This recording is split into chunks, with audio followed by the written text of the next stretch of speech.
আমি বাপি বলছি, বাপি বলে রাখবেন না, একটু মাথাটা একটু ঠান্ডা করুন, মাথাটা একটু ঠান্ডা করুন, আমার কথা একটু শুনুন দাদা। বলুন বলুন বলুন, তাড়াতাড়ি বলুন। বলছি আপনি যে বললেন পরশু থেকে অন্য একজন ডাক্তার দেখবে আর কি আমার বউকে, হুম। সে আবার প্রথম থেকে চিকিৎসা শুরু করবেন নাই তো? না, তা কেন করবে? আপনার ওয়াইফের যত মাস হয়েছে সেই হিসাবে ট্রিটমেন্ট চলবে।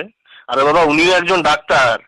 তো সে হলে কি হবে, চোখের সামনে তো অনেক কিছুই দেখলাম। আমার বড় বেটা টিউশনি মাস্টারটা পাল্টাই দিলাম, তো অন্য একটা টিউশনি মাস্টার এলো, তো সে আবার প্রথম থেকে পড়াইতে শুরু করলো।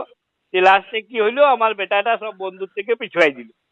তো এই নতুন ডাক্তার এসে পরে আমার বউয়ের ডেলিভারির ডেটটা আবার পেছ করাই দিবেন নাই তো ডাক্তার বাবু? দেখুন, আপনি কিন্তু আমার মাথাটা খুব গরম করে দিচ্ছেন। ফালতু এসব উল্টো পাল্টা কাজের সময় বিরক্ত করে রাখুন তো। হ্যালো। হ্যাঁ, আমি বাপি বলছি। বলি রাখুন। একটু একটু একটু শুনুন আমার কথাটা।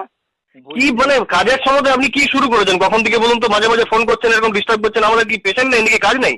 মানে বুঝতেই তো পারছেন আমার বউ পুয়াতেই বিপদে পড়েছি। বলি যে নতুন ডাক্তার যে আসবে, শুনুন শুনুন, বলি নতুন যে ডাক্তার আসবে সে মানে পুয়াতির ডাক্তার পড়তো তো। মানে?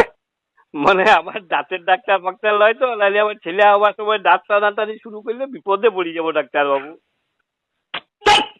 ফালতু।